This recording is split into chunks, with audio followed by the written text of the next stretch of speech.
Apparently at this very moment there were a few active world-ending warheads nearby. I recalled seeing a chilling vision where half of Nusquam was obliterated by something inside the vault, and these must be the culprits. After dropping that mortifying information in a very matter-of-fact manner, Cryptora continued his explanation. The barrier warned us of immediate detonation should we continue, or fail to present a proper credential within 24 hours, of which we still have 20 hours. Wait, hold on, I interrupted with a raised palm, let's start from the beginning. And before that, who is your new girlfriend? Cryptora gave me this questioning look until I pointed at the female tech priest standing close behind him. To avoid embarrassing myself, I already ran a quick analytica on her and confirmed we had never met before. Now that I got a closer look, she was definitely a high-ranking individual. Standing about 6 feet half in height, she looked quite unconventional for a tech priest. Unlike many of her fellow post-humans, she retained the overall curves of what must have been once her human form in a fusion of technology and femininity. A crimson robe with intricate Martian designs draped tastefully over her gleaming augmetics and cybernetic frame. Beneath her hood was a featureless, smooth mask of polished chrome, while furbished mechadendrites coiled and shifted from her back like metal serpents. Even her badge of office, the Omniscient Axe, looked more intricate and sleeker in design than the other examples present. I got the impression she was an individual who took pride in her appearance. She is neither logged as a girl nor a friend in my register, a more suitable term would be an associate, Cryptora explained before starting his belated formality. You two have not met, allow me to introduce to you the highest-ranking tech priest on Nusquam, Fabricator Prefectus Magus Corlina Theta 6-7. She is responsible for the limited production and maintenance of key imperial and military assets on the planet. Corlina greeted me with a light bow, the shifting of her featureless head reflected by the dim lights. Lady Sirin, the prophesied holy daughter. It is an honor to finally meet you. As expected, she even sounded classy, her voice carefully tuned to her overall aesthetics. Nice to meet you, Magus, I replied with a nod. It was clear to me Cryptora did not share any of my information the necessary with her, that was to be expected from a tech priest with their secret hoarding habits. But why is she here? Just as I was wondering Cryptora's reason to involve Corlina, he offered a simple answer. Magus Corlina's participation in this venture had become a necessity when we needed to procure specialized excavation equipment. Cyclonic torpedoes. Care to explain? Thabrus cut in, his voice slightly distorted by his rebreather. It was apparent he was acquainted with Corlina, and his patience ended immediately after our brief pleasantry. Cryptora turned to the Inquisitor and nodded. It is just ahead and best for you all to witness for yourselves. Following the tech priests, we moved further into the final stretch of the tunnel, passing by ranks of heavy battle servitors that momentarily made it felt like a twisted version of a cyborg royal procession. Finally, at the very end of the tunnel, a massive blast door came into view.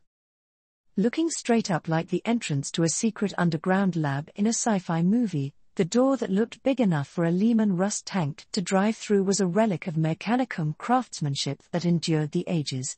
Dominating its center was an enormous emblem of the Mechanicum, a stylized half-human, half-cybernetic skull encased within a great cogwheel. The millennia had darkened the metal with erosion, yet the grim insignia remained unyielding, guarding the vault's entrance.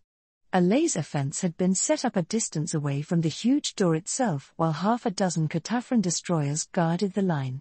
As we got closer, a disturbing sound could be heard. That fence marks the point of triggering the barrier, Cryptora warned. Soon we were close enough to properly hear the sound from the door. It was crackled words, distorted, as if spoken through a vox long past its breaking point. I could just make out the message. Attention! Unauthorized access is forbidden, self-destruct sequence T-20 hours to activation. Authorization required to abort. Present proper credential to halt the right of destruction and gain passage. Warning, unsanctioned breach attempts will trigger immediate detonation. Unsanctioned breach attempts will trigger immediate detonation. Compliance is mandatory, it repeated one more time before pausing slightly, then started the same message again, but in binary, confirming what I heard earlier. I see, that's troubling, I said. You can understand the gibberish? Phaebrus sounded surprised. Wait, you can't hear the message? I asked while looking around. From Dietina, Alisaya to Wellmanor, everyone's muted reaction told me their unspoken answer. It was Neandra who cleared up the confusion. Her dispassionate voice sounded almost cold in this strange place. Not everyone has a transhuman level of hearing. I can barely catch it myself, it is a warning. Oh, right. Let me fix the audio and play it through via my servo skull, I announced and quickly simulated what the message should sound like on a working Vox and played it through Solace. After the warning reverberated properly for the first time for all to understand, the dire situation became apparent to all. Cryptora lowered himself to me again and asked, "My lady, any chance you have regained your memory on how to proceed?" I felt my head going numb but confessed the truth. I am sorry, I have nothing on this.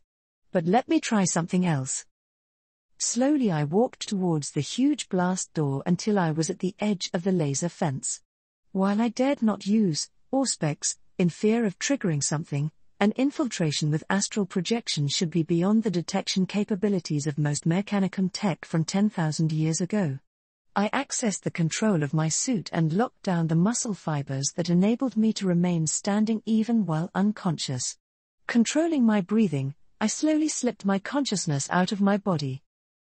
The first thing I noticed was the deafening sound, or rather, a vibration that was more felt than heard. Light, blinding, radiant, ever-shifting, exploded in endless waves around me, crackling with the raw fury of something immeasurably vast. Colors beyond mortal sight bled into one another, twisting into violent ribbons of luminous agony. The place felt like the bottom of a huge waterfall, the psychic pressure unbearable. A roaring, ceaseless tide of psychic force slammed into me from beyond the barrier.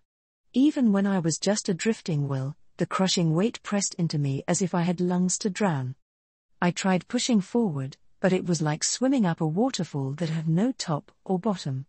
Looking closer, I noticed another barrier of those black stones encasing the whole actual vault, funneling the outgoing energy in a focused stream through the seams of the door. This might have worked before the beacon was activated, now it seemed impossible. I gave up, returned to my body and gasped from the unpleasant experience. Turning around, I walked back to the group of important people. "Seems like the only way forward is for me to test the barrier," I announced. There was a short moment of silence before Cryptora spoke up. "By the Omnissiah, we are all here because of your guidance. Despite numerous setbacks and operational deviations, your directives have remained within optimal parameters at every juncture. Probability of failure at this stage approaches statistical insignificance. Should the most improbable event occur resulting in catastrophic detonation, rest assured none here will suffer," Balpraju said flatly. Margus Corlina chipped in. "Affirmative. Transonic blast waves from hypocenters move faster than organic synapses can register, and would instantly disintegrate everything in its path. Pain, or any sensation, would be impossible. Electrochemical signals would be obliterated before they could even form." "That would never happen," Diana declared her conviction. "We have total faith that Lady Sirin is the ordained person authorized by the God Emperor himself to retrieve whatever is inside this vault." "This can have a very far-reaching impact," Phaebrus said with a decisive tone. "Despite the risk, as the representative of the Holy Inquisition I will see this through. Though duty demands I make the minimal contingency arrangement. So wait for a while before proceeding." In a nutshell, the Mechonicus gang was dead set to proceed. For them it seemed illogical to fail at this point, although I had a suspicion Cryptora might have backup copies of his brain somewhere if this literally blew up on his face.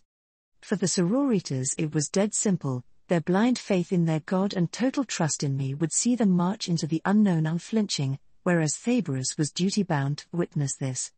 With the clock ticking, truthfully speaking there were not many options left.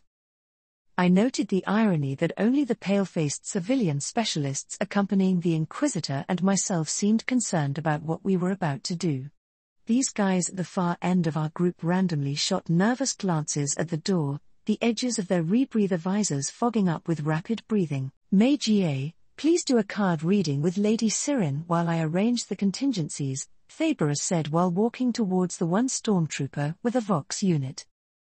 The old psyker nodded, put down a long cylindrical case that was strapped to her back. She opened it and slowly took out what appeared to be a rolled-up praying mat. After unrolling the mat on the stone floor, she settled on top of it in a proper Caesar posture, occupying half its space before producing a very solid-looking small box from one of her bags. From the box Yi-Hai unpacked a deck of premium-looking cards. I watched in fascination as she murmured a short prayer before shuffling the deck. The cards shifted and turned between her aged hands with practiced ease. I noted the second biggest irony of the day. With all the tech priests and high-tech equipment at our disposal, we were resorting to card readings to predict what will happen next. "You are well versed with the Emperor's Tarot?" I asked. While I am no full-fledged theomancer, at times my meager divination has proven useful in providing hints on how best to proceed in scenarios of uncertainty, Yi-Hai answered as she continued her shuffling. While her cards appeared superb in quality, they looked a tad bit too mundane from what I had expected. I could not help but ask another question. "Aren't these supposed to be some sort of liquid crystal?" The old psyker smiled, the wrinkles on her face contorted in amusement behind the huge transparent visor of her rebreather. "My lady, if you are referring to the psychoactive wafers, unfortunately those are well beyond my ability to procure." It was mentioned that those wafers were superbly elaborate works of art handcrafted by specialist scribe artists, and the most uber versions literally took a scribe's entire lifetime to finish. As I reviewed the lore in my head, a part of my mind caught onto Thaberus's voxing. He was waiting for someone to pick up his call. Being this close and stuck in such a confined space made the signal extra clear for the living weapon part of me to just listen in. It was then that Yi-Hai presented me with her shuffled deck. "Please pick 3 cards. The first symbolizes the past, the second the present, and the third hinting at the future." I looked at the deck and just picked 3 at random. The old psyker carefully put the 3 selected cards on the empty half of her mat by sequence. Slowly she turned over the first card. "The Astronomicon, very fitting." Yi-Hai nodded. The first card depicted a massive lighthouse stretched infinitely upward into a void of swirling stars. Around its edges, countless ghostly figures drift like moths toward its glow. "What does it mean?" I asked. "Guidance, foresight, the Emperor's light and probably this very place. Everything that leads to this point. A strong indicator that this session is potent. Let us see the next card for our current situation." Yi-Hai flipped the second card and it showed a massive towering shield with a golden Aquila inscribed on its center, and purity seals decorated around its edges. Behind the shield stood a warrior clad in unidentifiable heavy war plate. Gunfire and flames rained down, but none breached the glowing shield. "The Aegis." The psyker nodded and started to explain again. "Unbreakable protection, a steadfast guardian, faith holding strong." On the other side, a person finally picked up Thaberus' call. My attention seamlessly split to tune in to both Yi-Hai's explanation and the Inquisitor's conversation. "Sir?" A voice answered. I knew that voice, it was Amel, the second-in-command interrogator. "Listen, I will say this just once. Code Black Phoenix. How long?" There was a deep breathing followed by a brief silence, then came a hushed reply. 20 minutes. "You got 30. The Emperor protects. By his glory, I will see you later, sir." As Thaberus' conversation abruptly ended, my full attention went back to the cards and I asked my question. "So, do you think this card directly represents the barrier in front of us?" Yi-Hai shrugged.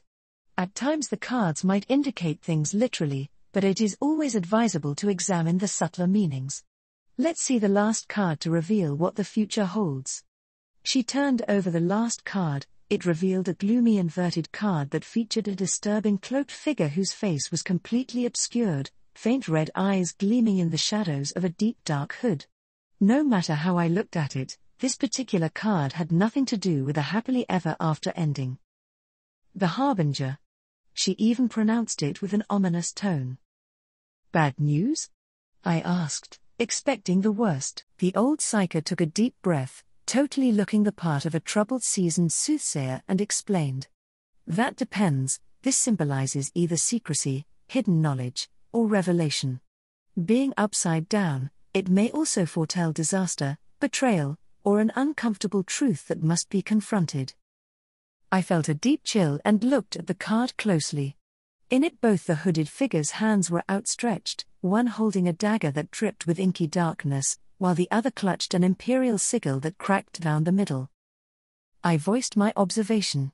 Correct me if I am wrong, but I remember none of these cards in the Emperor's Tarot. You are correct, my lady. Most of the major arcana in my deck are customized and unconventional. Fabris joined in at this point. He took a look at the 3 cards and nodded. At the very least, nothing points at a world-ending event. You can begin after 30 minutes. So fast?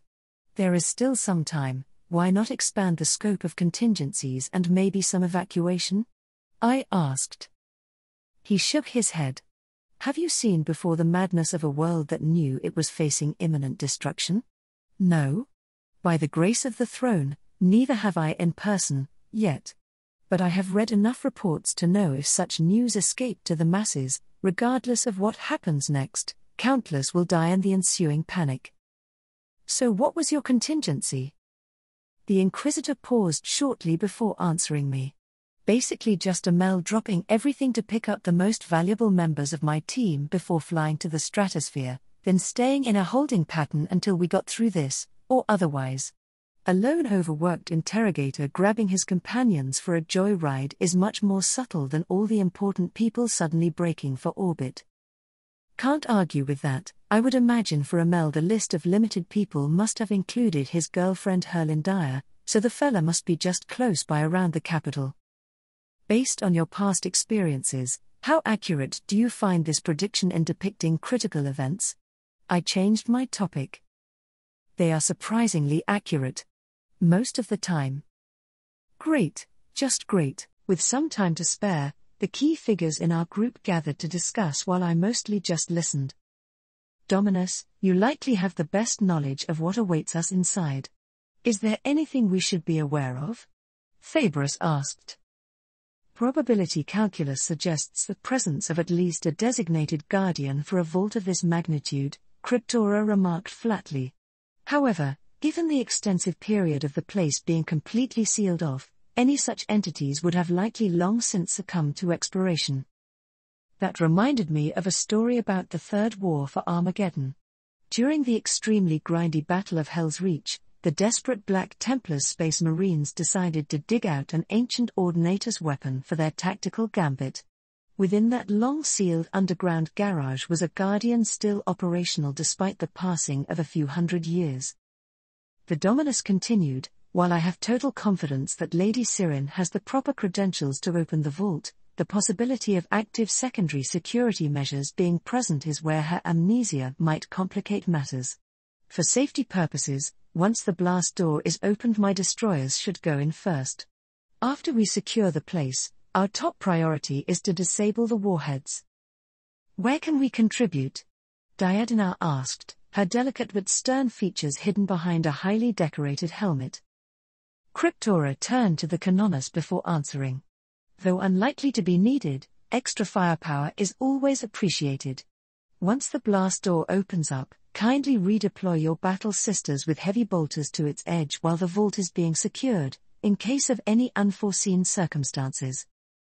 After the planning was concluded, the sororitas formed prayer groups and chanted their hymns while the Mechonicus contingent lined up their Cataphren destroyers for a last-minute inspection. The low-ranking tech priests got busy, going through with system diagnostics and weapon checks for the heavy battle servitors' impending mission. As the Mechonicus adepts ran their maintenance rituals, their own Martian prayers almost merged with the Sororitas' hymns.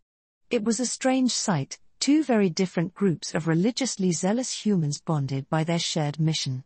Mesmerized by the scene, I stood as a silent observer on the side when Cryptora approached me with Corlina and Balpragius behind him. "My princess," the Dominus canted to me. That prompted Corlina to glance at Cryptora with a hint of confusion. She was probably wondering why he would communicate with a seemingly unaugmented person in their holy binary. Cryptora doing this in front of her probably meant he was bringing her into his inner circle. I nodded and canted back via solace. "Right. What is the status of my brainwave now?" Corlina froze, even her mechadendrites had stopped moving. "From when you regained consciousness after that lengthy reboot, a significant drop of deviance from 49.734% to 25.832%. Greater than? Some improvement." I nodded again, wondering for a moment what would happen if my brainwave ever returned to the original state before asking the question. "So, you are vouching for Corlina?" "Yes. She can be a valuable ally with her vast manufacturing power." "Very well, please update Thabris on this." Balpragius, who had been silent until this point, bowed and volunteered. "Allow me to bring Margus Corlina to Inquisitor Thorn for Vermilion-level clearance. I will brief her on the details." "Efficiency appreciated," Cryptora replied, and we watched as Balpragius dragged a stunned-looking Corlina away.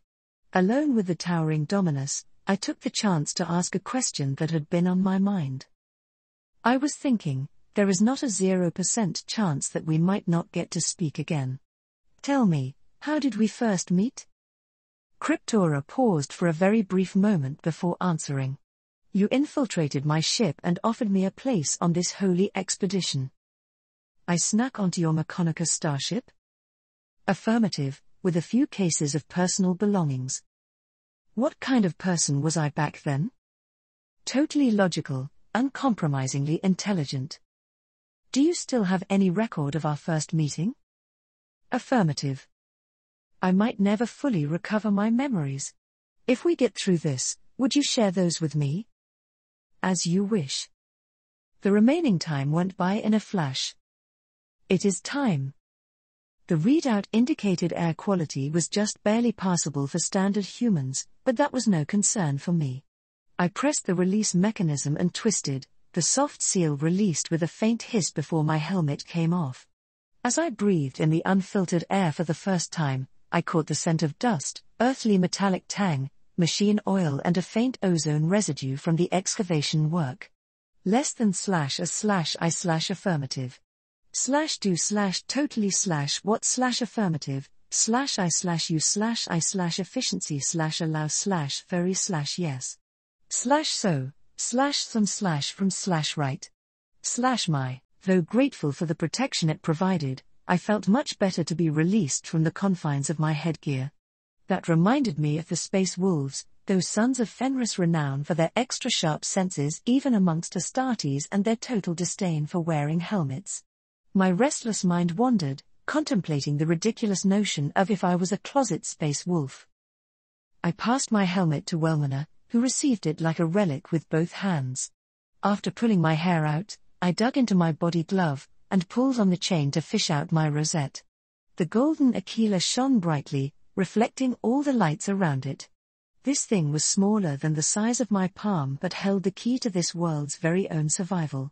Finally, I put on my inquisitorial microbead and was good to go. With everyone looking, I walked past the lines of retributors and Cataphran destroyers and stepped over the offline laser fence towards the vault.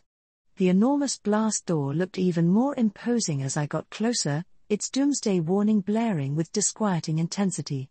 With my rosette out as a necklace, I walked until I was just meters away from the blast door. The repeating warning abruptly stopped. The air around me crackled as a pulse of invisible interrogative energy shot out from the Mechanicum emblem. I felt a torrent of wireless information exchange as the potent mechanism in the massive door carried out the verification. The process even raised the ambient temperature of my rosette slightly. For a few breathless seconds, nothing happened. Then the eyes of the huge emblem lit up with dim lights. The half-human, half-cybernetic skull remained still while the cogwheel surrounding it began to turn ponderously as the massive blast door stirred with the weight of ages behind it. Deep from within its structure came the sounds of immense locking bolts wrenching free, servos and pistons groaning as long-dormant mechanisms came to life. The massive blast door rumbled as it began to separate, its immense weight shifting as one half rose upward and the other sank into the ground. Praise the Omnissiah! Cryptora appeared behind me with the rest of the VIPs, his usual emotionless demeanor cracking a little as his head moved rapidly with multiple lenses focusing loudly in a rare display of emotions. Around us the Kataphron destroyers moved forward as planned with the Retributors moving into position. We watched as the grim Mechanicum emblem withdrew with the upper portion of the door, its long vigil finally ended after 10 millennia. With a final shudder the opening stopped, leaving behind a long, dark passage that yawned like an open maw. Cryptora gave a silent order and the destroyers rolled forward to secure the place. Despite the tension, everything went smoother than expected. Maybe I simply worried too much. Just as I was heaving a sigh of relief, somewhere at the very end of the dark tunnel a thing stirred. What was that? Whatever it was, it moved again, shifting with the sluggish inevitability of a thing that had not moved in a very, very long time. I see movement. I called out. Then came the echoing sound of metal scraping against stone, slow at first, then faster, like a waking beast testing its own weight. I saw it, my superhuman eyesight caught its form in the ultra-dim light, but my mind failed to completely comprehend what I was seeing. Our vanguards, the 6 Kataphron destroyers in their human tank chassis grotesque glory, continued forward. Their powerful headlights soon revealed the figure in the dark, confirming what I had seen, leaving everyone in stunned silence. Whatever it was, the thing was huge and wrong. Standing about twice the height of Cryptora, it had too many limbs, with too many joints bending wrongly at awkward angles. It moved with the stuttering hesitance of a machine that had forgotten how to function. Something that should have been a face loomed out from a tangled mess of cabling and ragged strips of what might have once been robes. On said face was a dozen or so optics, or what passed for them. They flickered erratically with dim lights, while others blinked in eerie synchrony. By the blessed sands of Holy Mars. A still-functioning guardian. Balpragus blurted out what was on everyone's mind, a flare of astonishment in his usually calm synthetic voice.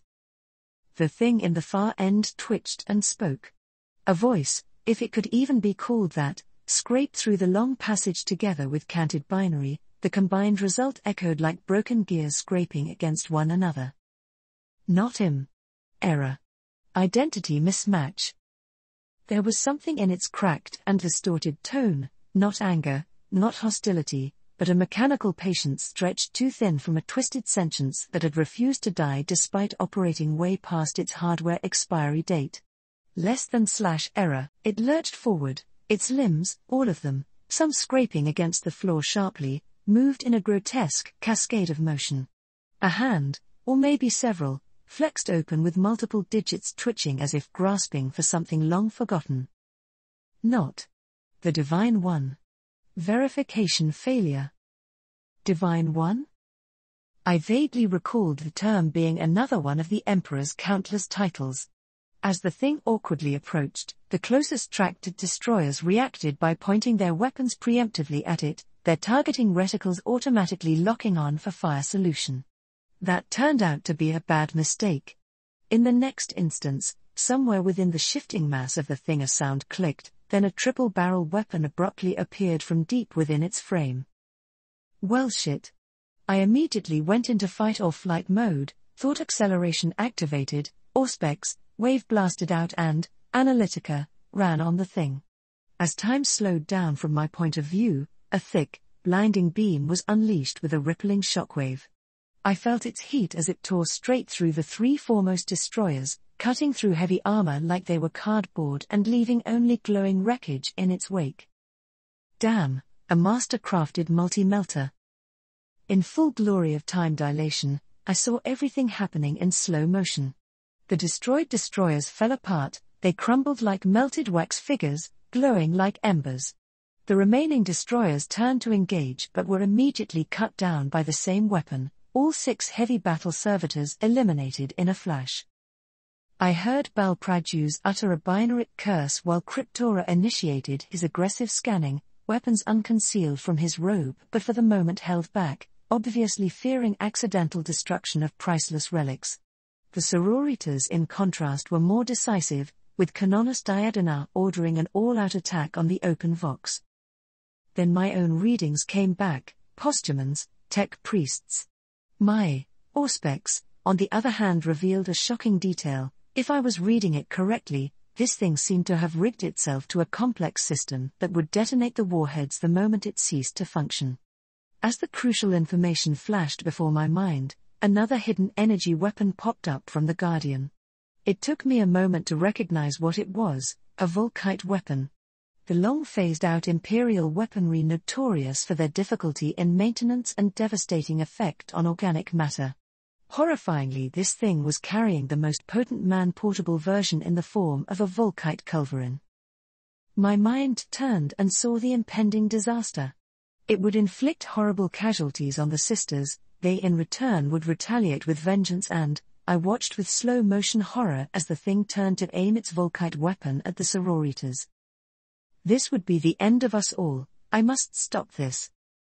The desperation of the situation drove me to utilize a revolting move which I had never attempted, hostile body takeover of a cyborg. Suppressing a nauseating feeling, I swiftly locked myself down in the standing position before reaching out to the Guardian, treating it like a soulless machine spirit. A strange new sensation took over and my consciousness barged uninvited into the thing. In a flash I saw how it was analyzing and categorizing everything around it. It recognized the Kataphran destroyers as what they were, little more than battle servitors. It saw the tech priests as adepts of the Mechanicum, still using the obsolete term. The battle sisters on the other hand stirred confusion. It did not recognize their iconography nor their setup of baseline female humans operating in power armor. The Adepta Sororitas wasn't even a thing back then. The Guardian immediately noticed my intrusion and reacted violently, attention turning inwards for confrontation. As we clashed for control, I noted it was still able to calculate firing solutions without the slightest pause, as if it had multiple minds. Hold on. In a moment of sudden clarity, I finally saw the thing for what it really was, an amalgamation of tech priests. More than one mind was present inside. It was in my Analytica, reading all along, tech priests. Plural. I looked closer and noticed only one of the minds was pressing against my consciousness, one more was running combat operations and the last one was staying put, guarding the detonation trigger, calculating the salvageability of their duty. My reading was correct, it had rigged its existence to the warheads. Outside, from the Guardian's barely working, jittering optics, I saw the Retributors firing their heavy bolters. Mass reactive shells smashed into the Guardian but were met with flickering flares of refractor fields. I saw Alisaya and her squad covering my body, which was just standing still. I saw Wellmana and Corlina huddled together with Faberus and his retinue, retreating to a corner. I also saw Canonus Diadina with her power sword drawn, leading the charge. The battle sisters surged forward in a tide of power armor to bring their shorter-ranged bolters and multi-melters to bear. Behind them came the second wave of Kataphran destroyers backed up by Skitarii Rangers. The Guardian reacted by authorizing counter-fire with its Volkite culverin on the encroaching combined force. As the weapon powered up, I seized control at the last moment, forcing it pointing upward just before it unleashed its full payload. The ancient weapon discharged harmlessly on the ceiling of solid rock in dazzling fireworks. Taking stock of the situation, I concluded there was no foolproof way for me to safely defuse the detonation trigger and exited the Guardian. I returned to my body and found myself surrounded by Alisaya and her squad. The Palatine had put herself up as my shield many times like this before. She was definitely a keeper. Meanwhile, the place had erupted into a sensory pandemonium. The distinct smell of bolter discharge was thick in the air, mingling with the thunderous echoes of heavy bolters firing in confined space. I would surely have sustained permanent hearing damage by now as a normal human. Looking out, I witnessed the Guardian still being hammered by a rain of heavy bolter shells, though luckily its refractor field was still holding in a splendid display of shimmering lights. Activating my halo, I injected as much authority as I could into my voice over the open Vox channel while canting to all the tech priests via Solace. Stop the attack. Do not engage. The divine radiance of my halo illuminated the darkness of the passage. The battle sisters ceased their march and attack, the deafening roar of many heavy bolters abruptly gave way to the sounds of halting boots and spent shells clattering on the stone floor, freezing the impending apocalypse. Everyone's attention was drawn to me as I dropped my next critical message. Its vitals are linked to the warheads. If it dies, we all die with the planet. Hearing that, even Neandra, who was creeping forward along the shadows, stopped her movement. Confirmed. Confrontation will lead to total annihilation. All Mechonicus units disengage. Cryptora dropped a Vox message and canted his command, apparently reaching the same conclusion with his own readings. Everybody stand down, let me talk to it, I ordered. The sudden pause in hostility from our side of course would not be recognized by the Guardian. The only reason it wasn't immediately shooting again was because its weapons were on a cooldown cycle. Alysia, thank you. Let me through. The Palatine and her squad hesitated for half a second before nodding and gave way. I walked quickly, catching up to the battle sisters and their Canonus in the front, my halo casting their shadows onto the passage wall. They all bowed as I passed. If only the thing could also be so easily impressed.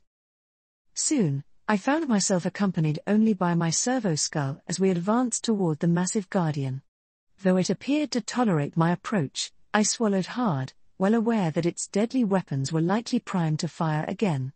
With my rosette held high, I addressed the cybernetic chimera. Adepts of the Omnissiah, hear me. I am ordained by the Emperor of Mankind to claim this place. The Guardian took a long look at me and my glowing halo, its many optics focusing in and out for a moment before turning its attention to the golden Aquila in my hand. Then, it asked a question with both its terrible voice and a binary cant. Who are you? Identify yourself. Finally, the start of a conversation. I breathed deep, organized my thoughts in a flash before deciding on my answer. I can show you if you have a Genie code reader. Wordlessly, a palm-sized flat surface popped up from the depths of the Guardian's body, and it extended out to me in a silent invitation. I gingerly walked over to the grotesque hunched mass and was about to place my palm on the reader before noting I was fully armored. How do I? My brain spun, and I recalled Rabute Guliman once kissing a data slate for an important verification process, but no way in hell was I doing that here. Not about to waste time in this tense situation, I sucked it up and gently pressed my face against it, trusting my Demi-Primarch-grade immune system to ward me from whatever potential disease that could be lurking on the surface. The Guardian stirred in what may be counted as deep contemplation for a moment before a series of soft but quick canting escaped its dilapidated speaker. In a mortifying yet fascinating display of cybernetic horror, the three minds started discussing amongst themselves. This level of complexity, she appears to be another one of his creations. Disagreed. Hypothesis highly improbable. Unless the reader severely malfunctioned, data do not lie. Greater than. They went on and on, debating at a speed that was impossible for any human to keep up. I eventually tuned out and ran calculations on how to safely wrestle over the warhead's trigger, but found little viable safe solutions. Eventually their grand discussion came to an end. Less than regardless, the Prime Directive stands. Agreed. Agreed. The Guardian straightened up and spoke to me again. This unit acknowledges you to be his direct creation. Still, the directive stands, only the Divine One may enter. Prime execution parameter in effect. Verify with me, this Divine One you speak of is the Emperor? Correct. Affirmative. Impossible to comply. He has been confined to the golden throne on holy terror. I am here on his behest. I stated. A deadlock. An impasse. It replied with a static hiss, sounding almost angry. Thinking fast, I decided to take advantage of my meta-knowledge of this universe. I have a proposal. Ask me a question that would prove my validity. An interesting proposition. Fascinating suggestion. It replied, its many optics split between staring at me and surveying the combined forces clogging up the long passage. Without warning, it then started another discussion with itself. Hidden primary threat not found. Skirmish equation degraded beyond acceptable parameters. Agreed. Tactical situation unsustainable.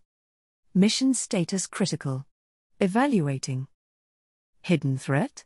Was that me on my hack attempt? Surprisingly, this time the three minds swiftly came to a consensus. Proposal accepted. However, this place can never fall into the wrong hands. Strategic value absolute. You have one chance. Singular attempt allowed. Wait, did it just imply it will just blow everything up if I fail? I wanted to protest, but it was already asking the question. Its voice, layered with the echoes of three minds crushed into one, pushed through cracked vox grills with a tone of finality. Answer this. What is the name of the Divine One? While my face had remained still, inside mentally my jaw had dropped to the floor. You've got to be kidding me. No one knows that. Not even from my old world.